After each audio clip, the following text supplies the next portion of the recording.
صوفی عبداللطیف انیہ میاں حضور، علماء کرام، مشائخ اعظام، خلفاء اعظام، مریدین، معتقدین، متوسلین و خواتین و حضرات، اس سے قبل کہ چند باتیں عرس پاک کی اس مبارک مجلس میں عرض کی جائیں، آئیے ہم اور آپ ایک بار بارگاہ نبوت اور بارگاہ اہل بیت نبوت میں درود پاک کا ہدیہ پیش کرنے کی سعادت حاصل کریں۔ اللہم صلی علی سیدنا و مولانا محمد معدن الجود والکرم ومنبع العلم والحلم والحکم وعلى آلہ واصحابہ واہل بیتہ وبارک وسلم۔ آج ایک ایسے بزرگ، ایک ایسے کامل اور ایک ایسے قطب وقت کی چوکھٹ پر ہم بیٹھے ہیں جس نے ایسے وقت میں بزرگی کے چہرے سے نقاب اٹھایا جب بزرگی کا بھرم جاتا رہا تھا۔ لوگ سمجھنے لگے تھے کہ اللہ والے ہوتے تھے، اب نہیں ہے۔ لوگ سمجھتے تھے کل تو اللہ والے ہوتے تھے، آج نہیں ہوتے۔ جو چیز قصہ اور کہانی بن گئی تھی، اس کو جس نے سچائی بنا کے زمین پر اتار دیا، اس کا نام ہے صوفی عبدالرزاق، جس نے دل میں اٹھنے والے سوال کا جواب اس خوبصورتی کے ساتھ دیا کہ دل میں اٹھنے والی بات جس کے دل میں اٹھی تھی وہ حیرت زدہ، آشچرج چکت اور تعجب میں پڑ گیا کہ جو بات میرے دل میں گزری وہ حضرت تک کیسے پہنچی۔ اشاروں میں اصلاح ہوئی، بہانے سے حضرت نے سدھار دیا، کوئی نہ کوئی ایسا بہانہ پیدا ہوا کہ جو بیگانہ تھا سو اپنا ہو گیا، جو برباد تھا سو کامیاب ہو گیا، جو پھر گیا تھا تو پلٹ آیا۔ ایک ایسا صوفی جس نے اپنے آپ کو نوکری کے پیشے میں چھپائے رکھا، ہمیشہ سرکاری نوکری سے اپنے آپ کو وابستہ رکھا اور گویا اپنے لیے دوہری مصیبت پیدا کی۔ ایک مصیبت یہ تھی کہ دنیا کے عہدے کی ذمہ داری اس طرح ادا ہو کہ دنیا کو شکایت نہ رہے، اور دنیا ہاتھ میں لیے ہوئے دین کا دامن ہاتھ سے نہ چھوٹے۔ یہ صوفی عبدالرزاق نے کر کے دکھا دیا اور کہا کہ اگر تم چاہو تو میری مثال پر عمل کر کے تم بھی دین اور دنیا کا سنتولن، بیلنس، توازن بنا سکتے ہو، کامیاب زندگی جی سکتے ہو۔ یاد رکھو دنیا مزرع الآخرہ ہے، آخرت کی کھیتی ہے، اور اگر یہ آخرت کی کھیتی نہ بنے تو حدیث میں آتا ہے دنیا جیفا وطالبها کلاب، دنیا مردار ہے اور اس کے چاہنے والے کتے ہیں۔ اور اگر دنیا آخرت کی کھیتی ہے تو پھر کیا کہنے، یہی کھیتی آنکھ بند ہونے کے بعد کاٹی جاتی۔ ایک کھیتی حضرت قطب وقت صوفی عبدالرزاق نے بھی لگائی تھی کہ چوتھے عرس میں ہی وہ کھیتی لہلہانے لگی۔ نظر آتا ہے چاروں طرف، ہر سن و سال کے، ہر مزاج کے اور ہر سوچ کے لوگ یہاں نظر آ جائیں گے، ایک دم جوان، ایک دم بوڑھے، عورتیں، مرد، سب ان کے دیوانے اور سب ان کے عاشق، سب ان کے شیدا، سب ان کے والا۔ ایسا کیوں ہوا؟ ایسا اس لیے ہوا کہ وہ ایک باکمال شخصیت کے مالک تھے اور انہوں نے آدھی صدی، 50 سال کم و بیش اللہ کے بندوں کی خدمت میں گزار دیا اور ان کا رشتہ اللہ سے مضبوط کرا دیا۔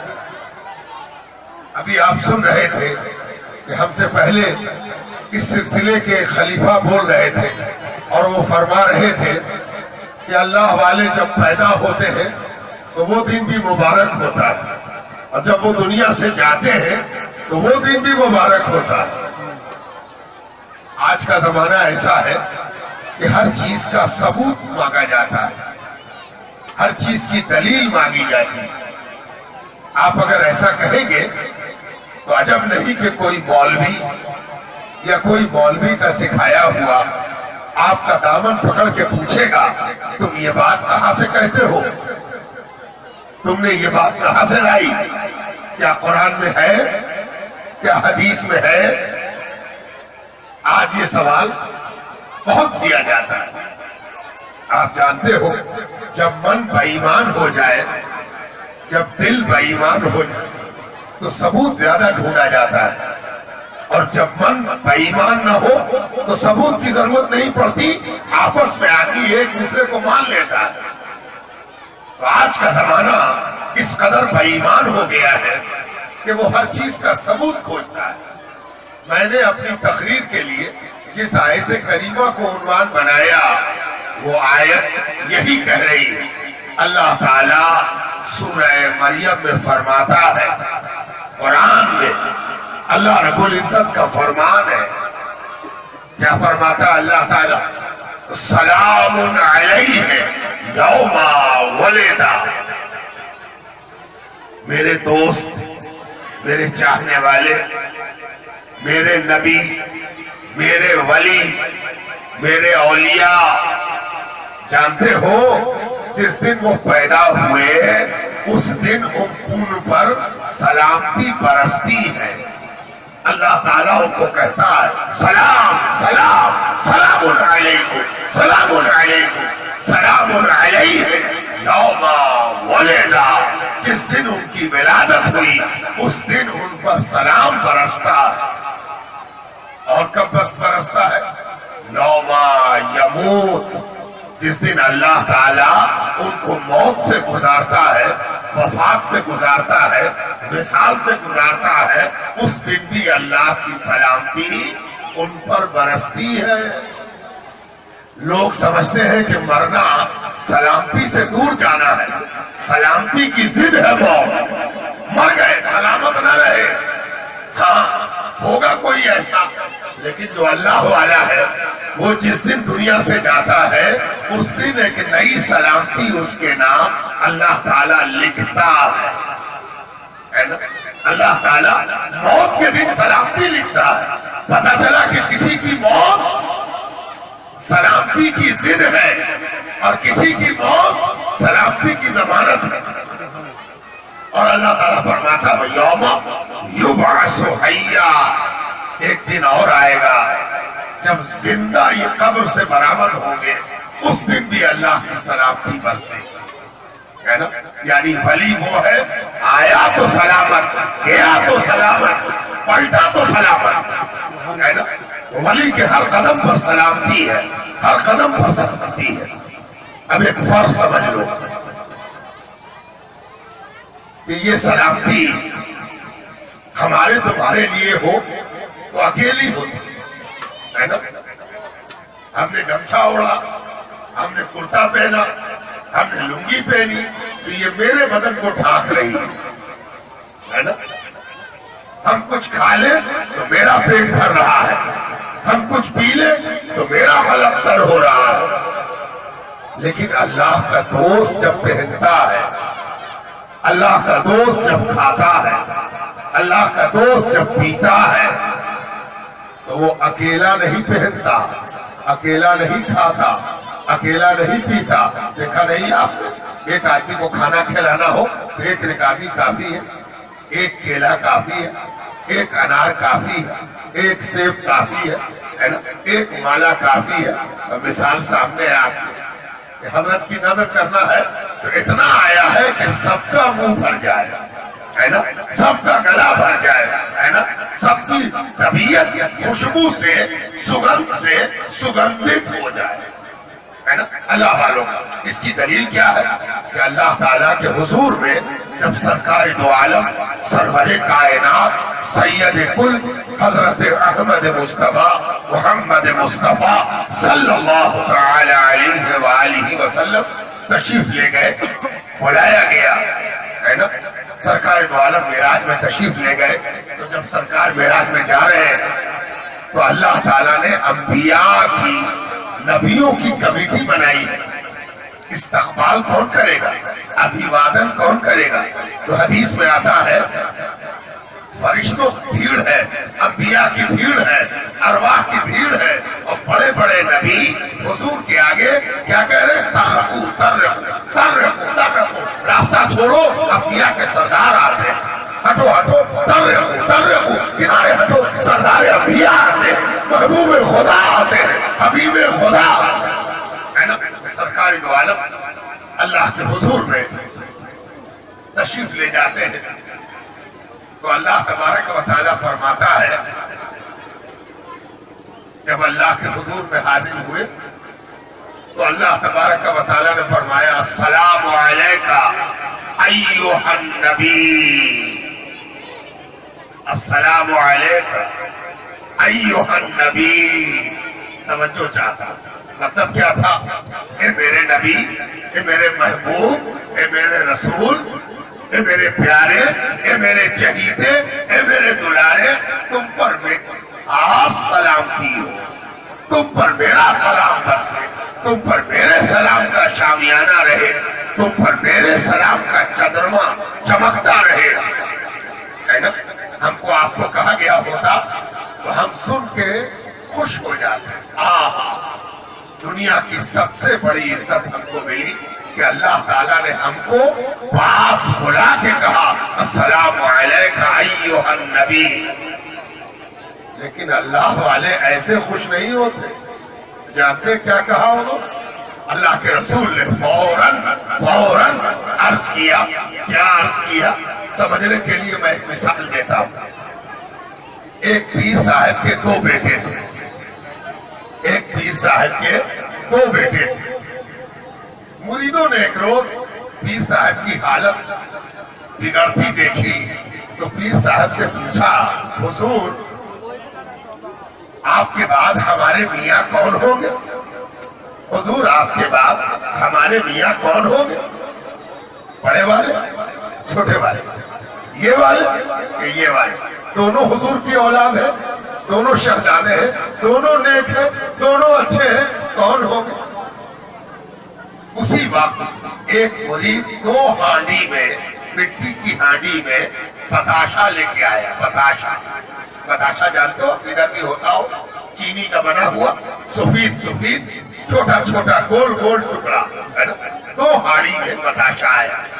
حضرت نے کہا جاننا چاہتے ہو میرا سجادہ کون ہوگا؟ کہا ہاں حضور, ہم جاننا چاہتے کہ گدی پر کون بیٹھے. حضرت نے کہا دیکھو یہ دو ہانڈی ہے, ایک ہانڈی بڑے صاحب کے پاس لے جاؤ اور کہنا کہ بابا جان نے دیا ہے, پیر صاحب نے دیا ہے, میاں نے دیا ہے, اور دوسری ہانڈی چھوٹے صاحب کے پاس لے جاؤ, ان سے بھی کہنا کہ میاں نے دیا ہے. مریدوں نے اٹھایا, لے کے بڑے صاحب کے پاس گئے تو بڑے صاحب نے وہ ہانڈی لی, سر پر عزت سے رکھی اور کہا میاں نے بھیجا ہے. آنکھ سے لگایا, کہا حفاظت سے رکھو, ٹھیک سے رکھو. چھوٹے بیٹا کے پاس لے گئے, چھوٹے بیٹا کے پاس پیش کیا, میاں نے دیا ہے. چھوٹے والے بیٹا نے لیا, کہا اچھا میاں نے بھیجا ہے, پٹک کے توڑ دی, ہانڈی ٹوٹ گئی, بتاشا بکھر گیا. کہا آؤ میاں کی دولت لوٹو, میاں کی دولت لوٹو, لے جاؤ, خود بھی کھایا, بانٹ کے پھیلا کے ختم کر لو میاں کی دولت. دونوں پلٹ کے آئے, لے جانے والے, ہانڈی لے جانے والے. تو میاں نے پوچھا ہانڈی پہنچا دیا؟ کہا ہاں. کہا کس کو دیا؟ کہا بڑے والے کو دیا. کہا کیا کیا؟ کہا بڑی عزت ستکار تعظیم کے ساتھ لیا اور حفاظت سے رکھ دیا. کہا اچھا, اور دوسرے نے؟ کہا انہوں نے تو پٹک دیا اور کہا میاں کا مال ہے, لو کھاؤ کھاؤ کھاؤ. کہا میرا سجادہ چھوٹا والا ہو. ہے نا, میری گدی پر چھوٹا والا بیٹھے, ہے نا. اب چلو وہاں معراج میں حضور صلی اللہ علیہ وسلم سے اللہ تعالیٰ نے فرمایا السلام علیک ایھا النبی, اے میرے نبی تجھ پر سلامتی برسے. سرکار دو عالم نے فوراً کہا السلام علینا وعلی عباد اللہ الصالحین. اے پروردگار جو سلامتی تو نے برسائی ہے وہ ہم پر بھی ہو اور سارے نیک بندوں پر ہو, ہے نا. ابھی بات پوری نہیں ہوئی. حضور نے تو نیک بندوں کا ذکر کیا تو ہم گنہگاروں کا کیا ہوگا, ہے نا. حضور نے کہا مجھ پر برسے اور نیک بندوں کو برسے تو ہمارا کیا ہوگا, ہے نا. صوفی وہ ہے جو کبھی اپنے کو نیک نہیں مانتا, وہ اپنی برائی پر نگاہ کرتا ہے. ساری دنیا اپنی اچھائی دیکھتی ہے, صوفی اپنی برائی دیکھتا ہے. اسی لیے وہ کسی کو برا نہیں جانتا, اس لیے کہ وہ تو اپنی برائی دیکھ رہا ہے. اسے فرصت کہاں ہے کہ دوسرے کی برائی دیکھے. ایک بڑے صوفی گزرے ہیں ذوالنون مصری, ذوالنون مصری. ان سے ایک بار کسی نے سوال کیا کہ سب سے بڑا بدھیمان کون ہے, سب سے بڑا بدھیمان کون ہے. سوال کرنے والا صوفیوں پر کان کستا تھا, مذاق اڑاتا تھا. یہ سوال بھی اس نے مذاق اڑانے کے لیے کیا تھا. پوچھا سب سے بڑا عقل مند بدھیمان کون ہے. ذوالنون نے کہا میں ہوں. ذوالنون نے کہا میں ہوں. اس کو ہنسی آئی کہ اپنے کو بدھیمان کہہ رہا ہے, سب سے بڑا عقل مند خود ہے. اس نے کہا اچھا رکو ایک سوال اور کرے. ہاں کرو. کہا سب سے بڑا بے وقوف کون ہے, بدھو. سب سے بڑا بدھو کون ہے. ذوالنون نے کہا وہ بھی میں ہی. ارے یہ کیسے ہوگا, یا تو آپ بدھیمان ہوں گے یا بدھو ہوں گے, دونوں کیسے ہو گئے. کہا ہو گئے. کہا سمجھا دیجیے. کہا سمجھ لو. جانتے ہو سب سے بڑے بدھیمان ہم اس لیے ہیں کہ میرا کوئی پاپ, میرا کوئی گناہ, میری کوئی غلطی, میرا کوئی قصور, میرے کپڑے پر لگا ہوا کوئی داغ ہم سے پوشیدہ نہیں ہے. ہم سب جانتے ہیں کہ ہم سے کہاں پر چوک ہوئی ہے, ہم سے کہاں پر غلطی ہوئی ہے, یہ ہم جانتے ہیں. اور جسے اپنی غلطی معلوم ہو اس سے بڑا بدھیمان کوئی دوسرا نہیں ہے. جس کو اپنے کپڑے کا داغ معلوم ہو, اپنے چرتر کا داغ معلوم ہو, اس سے بڑا بدھیمان کوئی دوسرا نہیں. صوفی کے یہاں کی لغت, ڈکشنری, شبد کوش الگ ہے. دوسرے شبد کوش سے یہاں کام نہیں چلتا. دوسری جگہ بدھیمان کا معنی دیکھو گے بہت پڑھا لکھا, بہت اونچا, جس کے وچار اونچے ہو. صوفی کے یہاں بدھیمان کے معنی یہ ہے کہ جس کو اپنے باپ کا پتہ ہو وہ بدھیمان ہے نا. کہا اچھا یہ بتائیے کہ آپ بدھو کیسے. ذوالنون نے کہا بدھو اس لیے ہوں کہ تمہارے کسی پاپ کو ہم نہیں جانتے, ہے نا. کسی اور کا پاپ ہم نہیں جانتے, کسی اور کی برائی ہم نہیں جانتے. تو اس سے بڑا بدھو کون ہوگا جو کسی کا پاپ نہ جانے, کسی کی برائی نہ جانے, ہے نا. جو ایسا بدھیمان ہو وہ صوفی ہے. جو ایسا دوسرے کا پاپ نہ جاننے والا ہو وہ صوفی عبدالرزاق ہے نا. تب کسی کے گناہ کو ہم نہیں جانتے, اپنے گناہ کو ہم پہچانتے ہیں. ایک بار ایک صوفی راستے سے چلے جا رہے تھے, پیچھے پیچھے مرید بھی تھے. آگے بڑھتے گئے, دیکھا کہ سامنے سے کتا آ رہا, کتا. تو پیر صاحب نے دامن سمیٹ لیا. کتا بغل سے گزرا, مریدوں نے بھی دامن سمیٹا. سب مرید, جب میاں نے دامن سمیٹا تو ہم بھی دامن سمیٹ. کتا بغل سے نکلا تو میاں نے گھوم کے پوچھا تم لوگوں نے بھی دامن سمیٹا. مریدوں نے کہا ہاں میاں ہم لوگوں نے بھی سمیٹا. کہا کاہے کو سمیٹا, کاہے کو, کس لیے, کیوں سمیٹا. مریدوں نے کہا حضور اس لیے کہ کتا گندا ہوتا ہے نا, اس کی گندگی نہ لگ جائے، اس کی گندگی ہمیں نہ لگ جائے، کتا گندی چیز ہے، اسی لیے دامن سمیٹا۔ میاں نے کہا، اور یہ نہیں جانو گے کہ میاں نے کیوں سمیٹا؟ میاں نے بھی تو دامن سمیٹا تھا، جاننا چاہتے ہو کہ میاں نے دامن کیوں سمیٹا؟ کہا ہاں میاں بتائیے۔ کہا میں نے تو دامن اس لیے سمیٹا کہ کہیں میری گندگی کتے کو نہ لگ جائے۔ بہت کٹھن ہے ڈگر پنگھٹ، بہت کٹھن ہے ڈگر پنگھٹ کی۔ یہ الگ ڈگر ہے، یہ الگ ڈگر ہے، الگ چوکٹ ہے، یہاں کا مزاج الگ ہے، دنیا کی ساری ترکیب، فلسفہ اور فلسفی الگ ہے، صوفیزم الگ ہے، صوفیزم ایک الگ چیز ہے۔ تو سرکار دو عالم نے فرمایا السلام علینا وعلی عباد اللہ الصالحین، ہے نا؟ تو ایک بزرگ سے پوچھا گیا کہ اللہ کے رسول نے نیکوکاروں کا ذکر کیا اور ہم گنہگاروں کو چھوڑ دیا؟ تو اس بزرگ نے کہا ٹھیک سے پڑھو، حضور نے چھوڑا نہیں ہے۔ جانتے ہو جیسے ہندی میں ایک وچن اور بہو وچن ہوتا ہے، ایک وچن بہو وچن، ہے نا؟ انگلش میں سنگولر پلورل، ہے نا؟ عربی میں واحد جمع، ہے نا؟ عربی میں تین ہوتے ہیں، واحد، تسنیہ اور جمع، لیکن کے اعتبار سے واحد۔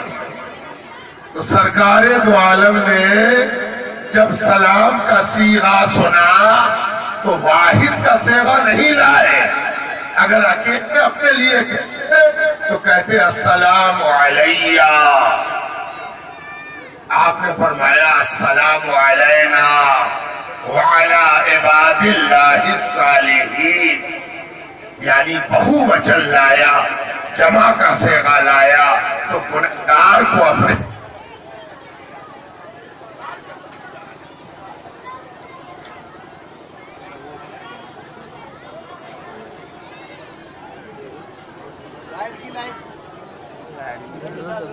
جنریٹر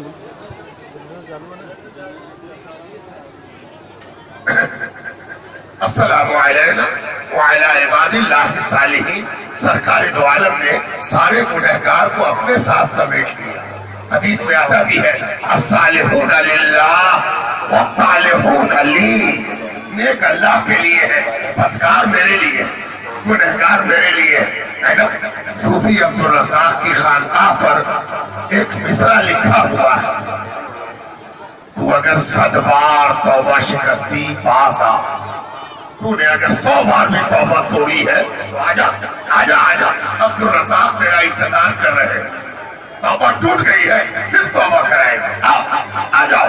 ای درگاہ ماں درگاہ نومیدی نیز، یہ صوفیوں کی درگاہ پر رنگ سے نہیں حقیقت سے لکھا ہوتا ہے نا؟ وہ صوفی ہی نہیں جس کا دروازہ توبہ کرنے والوں کے لیے بند ہو جائے، صوفی وہ ہے جو توبہ کا دروازہ کھول کے بیٹھا ہے، کہا آ جاؤ توبہ کراتے ہیں، جتنی توبہ ٹوٹی ہو کوئی بات نہیں، پھر توبہ کرائیں گے۔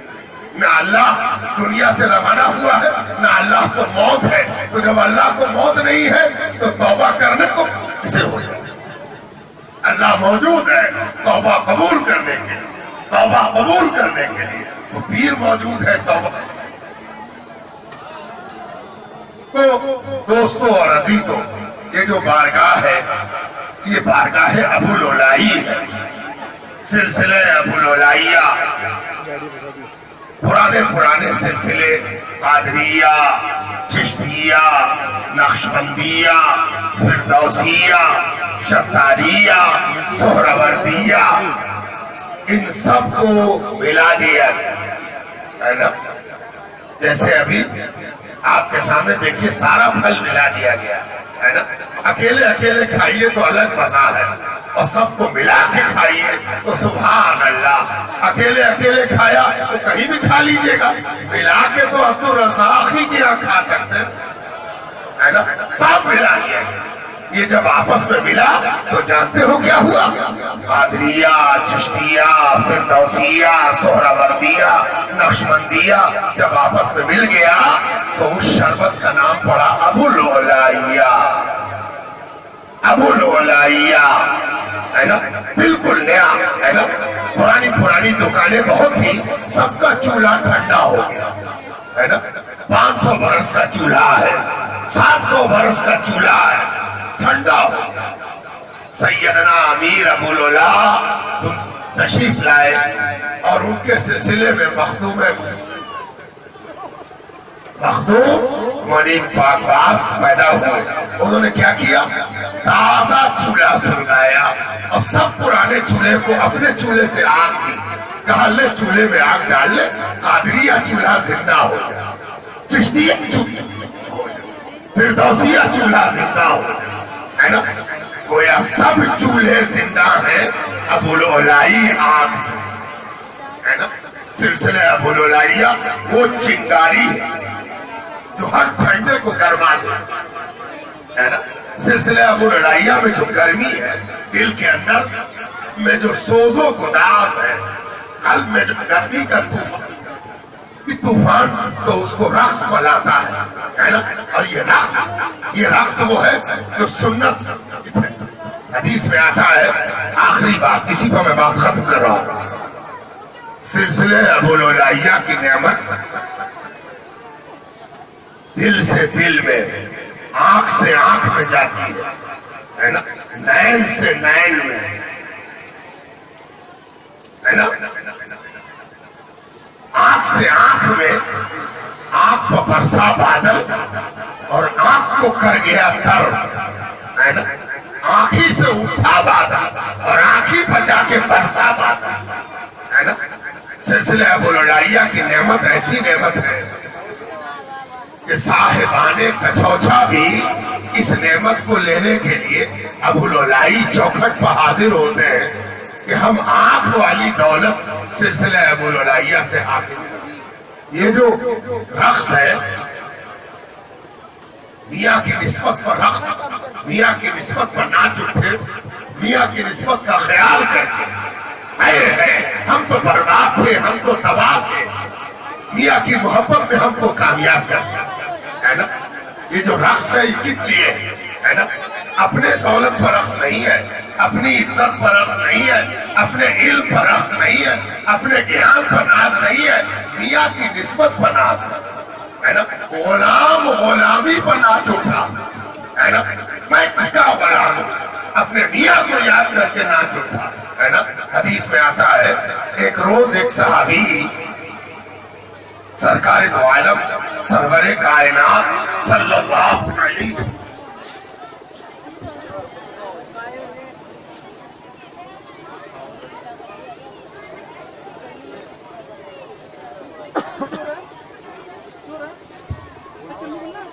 کی خدمت اقدس میں جب وہ صحابی حاضر ہوئے تو سانس پھول رہی تھی، سانس پھول رہی تھی،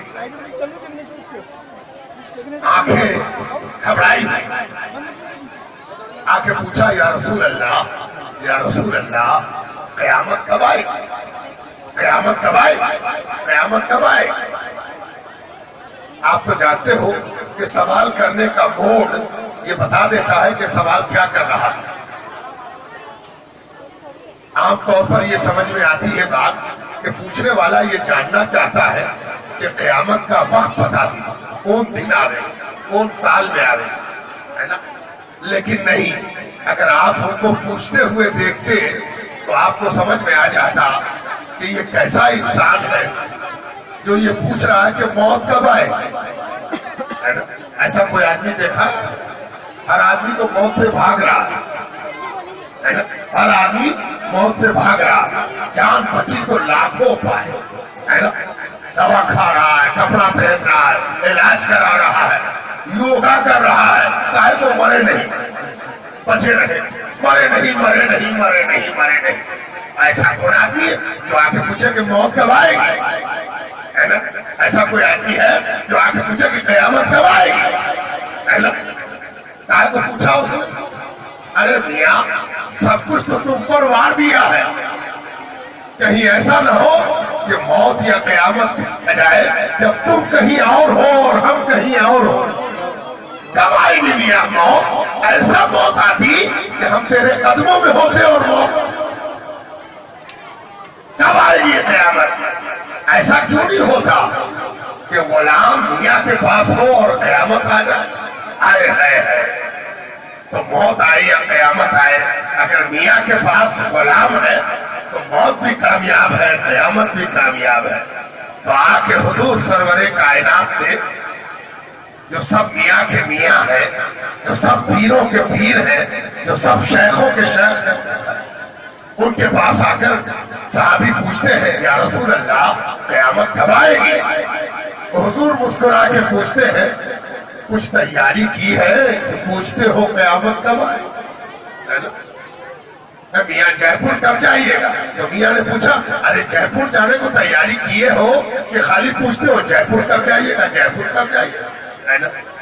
اب صحابی نے عرض کیا یا رسول اللہ کاہے کی تیاری؟ میری نماز بہت اچھی نماز نہیں ہے۔ جو روز نماز پڑھتا ہے وہ نماز پر تکیہ لگا کے نہیں بیٹھتا۔ میرا روزہ بہت اچھا روزہ نہیں ہے، روز نماز پڑھتے ہیں، کثرت سے روزہ رکھتے ہیں، لیکن ان چیزوں کو اپنی نجات کے لیے کافی نہیں سمجھتے ہیں۔ کیا کہتے ہیں یا رسول اللہ میرے پاس بہت اچھی نماز اور بہت اچھا روزہ نہیں ہے، بس صرف ایک پونجی ہے، ایک سرمایہ ہے، ایک دولت ہے، ایک تیاری ہے، اور وہ یہ کہ میں دل کی گہرائی سے آپ کو چاہتا ہوں۔ اے میرے مولا، اے میرے میاں، ہم آپ پر فدا ہیں، ہم آپ پر واری ہیں، ہم آپ پر قربان ہیں، پل پل چاہیے خسرو نظام پر، ہے نا؟ اے میاں ہم تم پر پل پل جاتے ہیں، پل پل چاہیے میاں تم پر، ہے نا؟ اب سرکار دو عالم نے جب یہ سنا تو فرمایا المرء مع من احبا، مت گھبرا، قیامت جب آوے، موت جب آوے، آدمی اسی کے ساتھ ہوگا جس کو دل سے چاہتا ہو۔ جانتے ہو کیا ہوا؟ حضرت انس کہتے ہیں صحابہ کھڑے ہو گئے اور رقص کیا۔ قرآن کی کسی آیت کے اترنے پر صحابہ نے رقص نہیں کیا، لیکن سرکار دو عالم کے یہ فرمانے پر کہ آدمی اسی کے ساتھ ہوگا جس کو دل سے چاہتا ہوگا، تو رقص کرنے لگے صحابہ، وجد و حال کیا۔ اسی وجد و حال کی نقل ہے کہ جب جب میاں یاد آتے ہیں، میاں کی نسبت یاد آتی ہے، میاں سے تعلق یاد آتا ہے، مرید مجبور ہو جاتا ہے رقص کرنے پر۔ کہ آپ کے صحابہ آپ کی نسبت پر رقص کرتے تھے، ہم اپنے پیر کے طفیل آپ کی نسبت پر رقص کرتے ہیں۔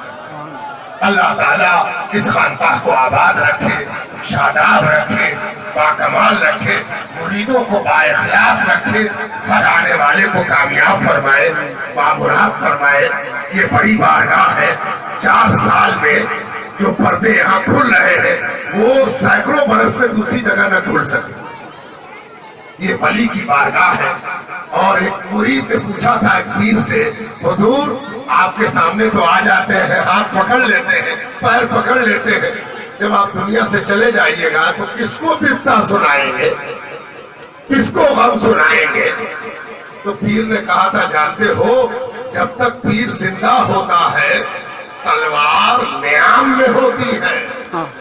تلوار دیکھا اوپر سے نیام کھول اس کا، جب تک پیر زندہ ہے تلوار نیام میں ہے، اور جیسے ہی پیر دنیا سے گیا تلوار نیام سے باہر نکل آئی، ہے نا؟ تو نسبت کمزور نہیں ہوئی، کئی ہزار گنا بڑھ گئی، ہے نا؟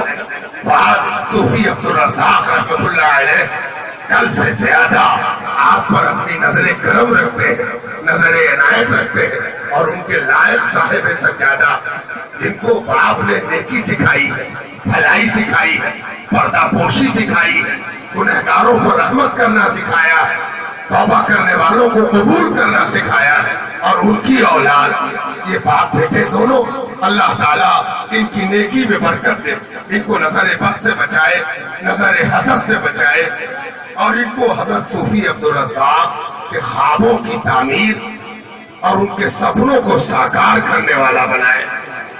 اس جگہ کو ابھی بہت ترقی کرنی ہے، بہت آگے